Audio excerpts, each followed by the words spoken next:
Welcome to my crib. Welcome to my crib. Welcome to my Where have I been? I've got a new space, and yeah, that's basically what I've been doing for a week. I promise I haven't quit YouTube entirely. Not that anybody, whatever. I'm just having fun. But anyway, I had to stop having fun for a week because my last place was abysmal of a living space. In any case, let's give you the grand, MTV Cribs tour. Perfect.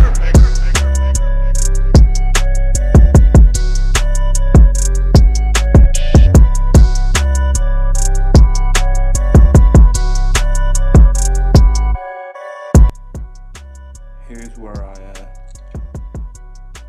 sleep and stuff, where I rejuice, where I just rejuvenate, my space, my area. So it's where the magic happens. You know we got the setup. Haha, young. Look at this pristine, classy, very sexy setup. Okay.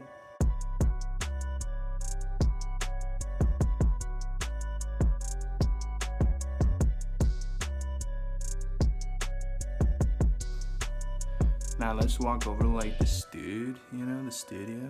Okay.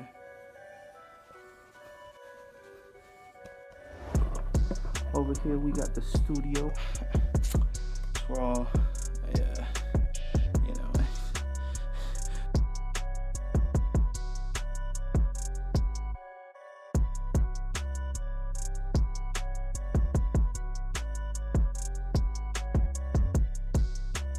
we got the drums almost set up, but I forgot to bring a stool, so I think that's just stuck at the other house.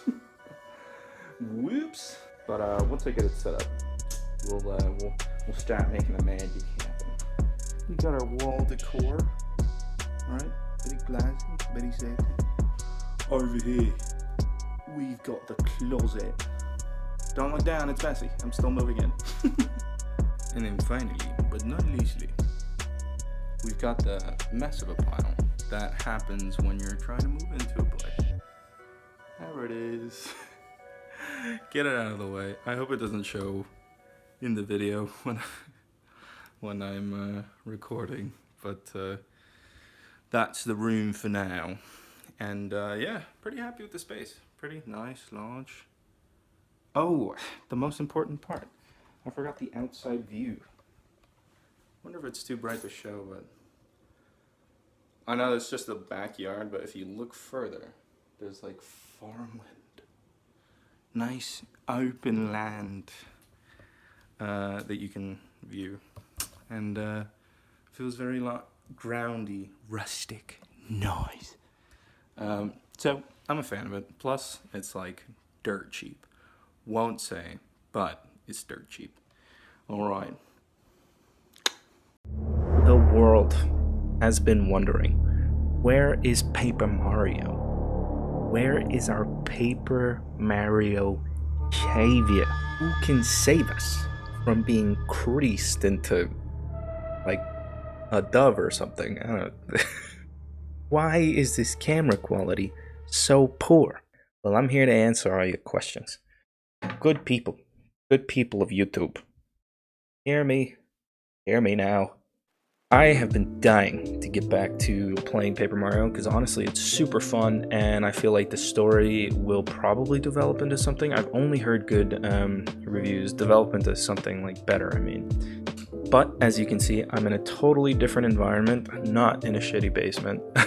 So before I get back to my clearly flawless voice acting, okay, very classy, very tasty, let me tell you about basically the story here. If you're wondering, if we're ever at a bar and you're like, what's up, Kyle? Haha. Yeah, how you been? I can answer all these questions about where I've been, and more importantly, I think probably where I'm going. The ride has been nuts and exhausting. There's a lot of story, so let's just jump into it, alright? Let's just jump into it. This isn't a beast, this is a bathtub. My current subscribers, who I assume are probably mainly just close friends, very supportive friends, may already know that like my primary thing is just music, which I love teaching music, breathing music, snorting music, and that YouTube for me is just kind of like a fun thing that I'm just kind of trying out, just kind of doing. I don't think it's gonna go anywhere. I'm not really doing it for that. I'm just doing it for fun. Even though my primary career is music, I didn't really think I was gonna do it, just because like high school was just such a weird, unassuring time, he says in the middle of a pandemic. Because I didn't really actually like music when I was in high school. Like, I was in MSA, Marin School of the Arts, and I was playing trombone for a jazz band, and I had so much fun, but like at the same time there was like a bunch of small things that just like really didn't, I don't know, push me into music. I didn't know how to read music. I know, believe it or not. I'm admitting it here. I just kind of like knew trombone slide positions, but if you like threw a sharp or a flat at me, I was like, what is this? There was a lot of people who thought I was probably trash, or probably thought I was trash just because I wouldn't practice, and it's true. Like, I wouldn't practice. I couldn't practice. I didn't really have like a stable environment in which I could practice. I was always taking care of someone else's kid or something, and yeah, my environment just really didn't support or reward any sort of practice. People would actually make fun of me for practicing. So practice was basically just like schoolwork. Like, you know, there was no incentive for me, I guess, to practice. Plus, at the time, my mother really wanted me to be a doctor, so the whole time in high school I'm just thinking science, science, science. I wasn't even that good at science. Yeah, it was like music is just for fun, music is just a hobby. But there was one day where a friend of mine was like, hey, can you match pitch? And I was like, I mean, sure. And they introduced me to this jazz choir, who the director was Jennifer Bent at the time. But I was like, yeah, sure, I can match pitch. And I happened to get in at the last semester, apparently, that she was teaching this class. So my senior year, I joined this jazz choir that was led by a very lovely, talented, smarter than me, music-ier than me person, who was also younger than me. And she just led the hell out of that choir. And she was just so patient with me and very like kind, and like I think she knew I sucked, but like she just kind of held out, right? And like didn't bash me for not being a music prodigy. And I think that was probably more inspirational for me in terms of like inspiring me to like at least practice or like read, or try to read. But I still like, I never really like got it under my skin. I just kind of like, I was like, okay, this is that on the piano.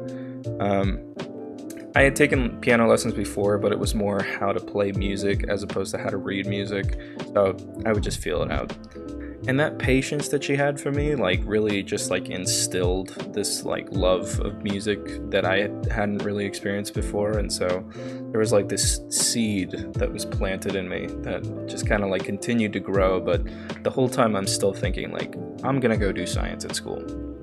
So I get to my undergrad and I start with cellular molecular biology. Fun times.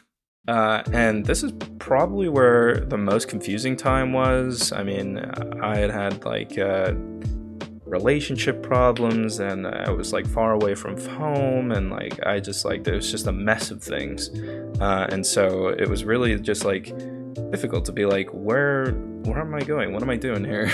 I didn't really know what I wanted to do for a career because I wasn't enjoying science, and meanwhile I still was finding myself kind of like interjecting myself in music ensembles, whether it was like jazz bands here and there, jazz choirs, a bunch of choirs, because the choirs are just really easy to get into if you just don't have an instrument. And so this whole time I'm doing science, like there's still that kind of seed planted in me of just kind of like, dude, you do love music, like, you know, what are you doing?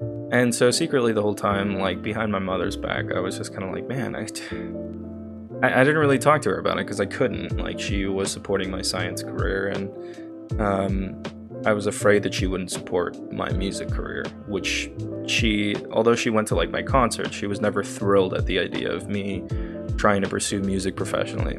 So while I'm doing all these ensembles, I realize like these ensembles kind of suck. I kind of want to start my own.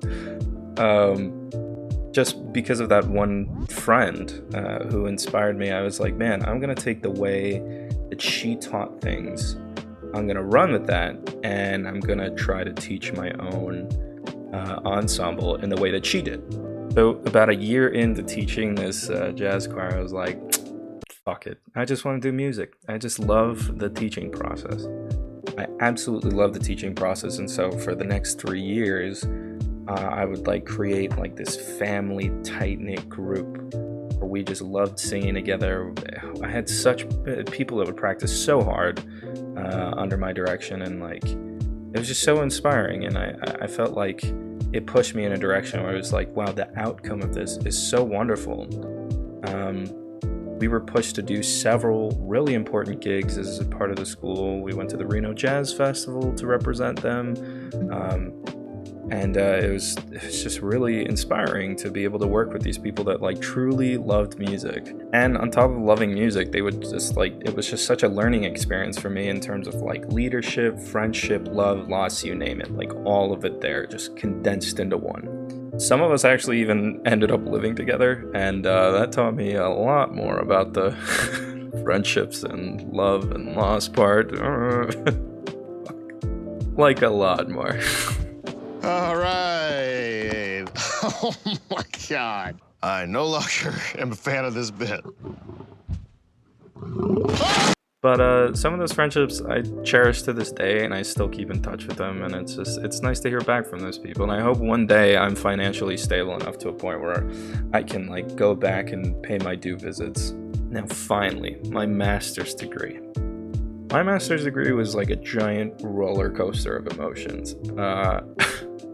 Never have I been so pressed to kind of like take myself seriously as a musician, and not for anybody pressing me to, but it's just like it kind of made me realize how much I fucked around in my undergrad. But here I practiced to a point where I like, sorry about the shitty quality, but you can see these beautiful eye bags. You can see that I've clearly gained a little bit of weight. I'm not too hard on myself about it, but it's definitely something that coming out of this master's degree, I'm definitely probably going to start working on. But at least in the master's degree, I studied hard, I put my nose to the grindstone, and then bam, Cardi B hit us with that famous or infamous line. I got the virus, hey, coronavirus, fuck this. I got the virus, coronavirus. That either completely destroyed or created an alcoholic beverage. And me being who I chose to be, of course, when I was like in the main menu of choosing who I wanted to be in life, like before birth, you know, I like scrolled down and I was like, oh, asthma, what's that? And it was like, so you do have lung problems, but you do get to kind of look like you vape in high school, so, you know, like, is it worth it? And I was like, yeah, I kind of want to look like I vape in high school, and I never used my inhalers in high school anyway. So being that I currently can't work in this pandemic as recommended by my doctors, I'm spending my time just kind of like honing my music skills, really still practicing a lot, and then I think YouTube is more of like my escape right now in terms of just having fun recording content and just like voice acting and doing what I love a lot, which is playing video games. I think that's been a part for like a lot of my life, and yeah, I think it's something for me to kind of like just hang on to, because these are scary times and there's so much news, and like it's just crazy to think how much misinformation there is out there, that even I myself have heard like so many conflicting things that I don't know what's true anymore. So with that being said, that's basically all I have for this video today. I'll still keep making content. If you like my content, go ahead and like just head to your nearest Walgreens, take your parents' credit card info. Don't forget the 3 little numbers on the back. Go ahead and wire me a like and a subscribe. And I love you all so much. Thank you to all my subscribers. I keep saying a number and then it keeps increasing, so I'm not gonna say a number this time. But I love you all. Thank you so much for hanging in there and just being with me through these times. And I'll see you in the next one.